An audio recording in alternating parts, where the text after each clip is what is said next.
হাজার হাজার মানুষ বেলুন ও ব্যান্ড পার্টি সহ বর্ণাঢ্য শোভাযাত্রা নিয়ে বুধবার দুপুরে নিজের মনোনয়নপত্র জমা দিলেন জলপাইগুড়ি লোকসভা আসনের বিজেপি প্রার্থী ডক্টর জয়ন্ত কুমার রায়।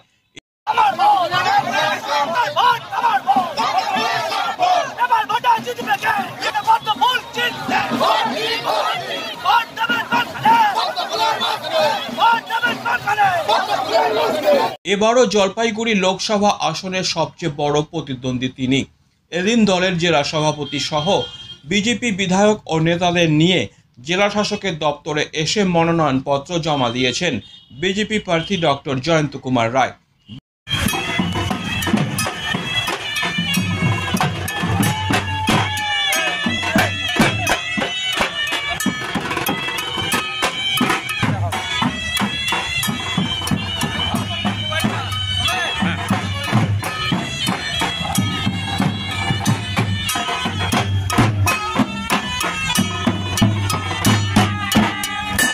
প্রার্থী জয়ন্ত কুমার রায় এদিন বিজেপি নেতা কর্মীদের সাথে মিলন সংঘ ময়দান থেকে শোভাযাত্রা নিয়ে গোটা জলপাইগুড়ি শহর পরিক্রমা করে জেলা নির্বাচন আধিকারিকের দপ্তরে এসে মনোনয়নপত্র জমা দিয়েছেন। তার সঙ্গে ছিলেন বিজেপি জেলা সভাপতি বাপি গোস্বামী, ডাবগ্রাম ফুলবাড়ি কেন্দ্রের বিধায়ক শিখা চ্যাটার্জি সহ বিভিন্ন নেতারা। অসংখ্য গেরুয়া বেলুন ও পতাকার পাশাপাশি ব্যান্ড পার্টির বাজনায় মুখরিত হয় গোটা জলপাইগুড়ি শহর।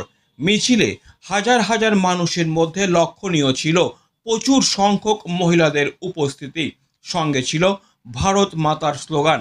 প্রার্থী জয়ন্ত কুমার রায় বলেন, তার সন্ধান চাই বলে বিরোধীরা যে প্রচার করছে তা সম্পূর্ণ ভুল।